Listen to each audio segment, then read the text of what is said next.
প্রেক্ষাপট পাল্টেছে, হাত বদল হয়েছে দেশের ক্ষমতার। সরকার পরিবর্তন হওয়ায় ওলটপালট হয়ে গেছে বিসিবিও। গণতান্ত্রিক উপায়ে নির্বাচিত একটি বোর্ডের টালমাটাল এমন অবস্থায় তাই প্রশ্ন থেকেই যায়, সত্যিই কি গণতন্ত্র ছিল বিসিবিতে?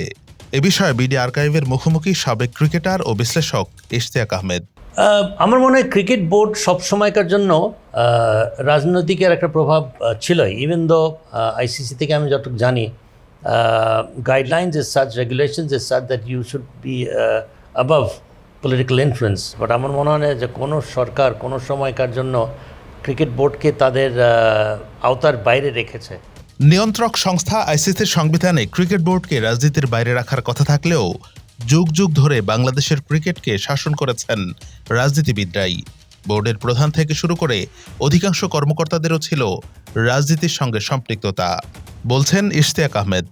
আমার তো মনে হয় যে আমার মনে হয় না, উই হ্যাভ সিন যে যখনই যে সরকার এসছে সে সরকারের প্রতিনিধিই কিন্তু হাল ধরেছেন ক্রিকেট বোর্ডের, এবং that's how we say that it has political influence. যা আমরা যখনই যেই সদস্যদেরকে দেখেছি, সবাই না, যদি বলি অধিকাংশ বলাটা ভুল হবে না, যে যখন যে সরকার সেই সরকারের সাথে পরোক্ষ কিংবা প্রত্যক্ষভাবে কোনো না কোনোভাবে একটা ইনভলভমেন্ট থেকে থাকে।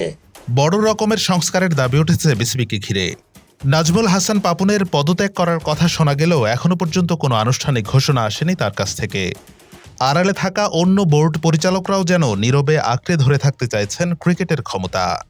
এই কর্মকর্তাদের সরে দাঁড়ানোর আহ্বান ইশতিয়াক আহমেদের। এখানে আমি যতটুকু শুনছিলাম একবার that the board president had resign, but এখন আবার শুনছি that he has not resign. একবার শুনছিলাম that there are many other board members who had also sort of but আমার মনে হয় যে এই জিনিসটা only a good sense between the members, unless there is a strict regulation that does not allow, সেটাও কনস্টিটিউশনে যদি এরকম কোনো একটা বিধান থেকে থাকে, সেটা আমার মনে হয় যে এটা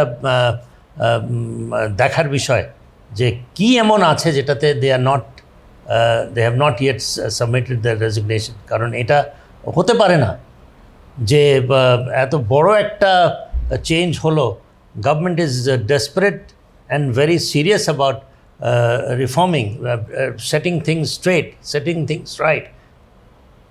এটা ওনারা উপলব্ধি করতে পারছে না। এখানেই আমার কাছে একটু কোথায় জানি একটা মনে হচ্ছে যে that has to be, since I don't know যে what is there specifically in the constitution যে কারণে তারা রেজিগনেশন দিচ্ছে না।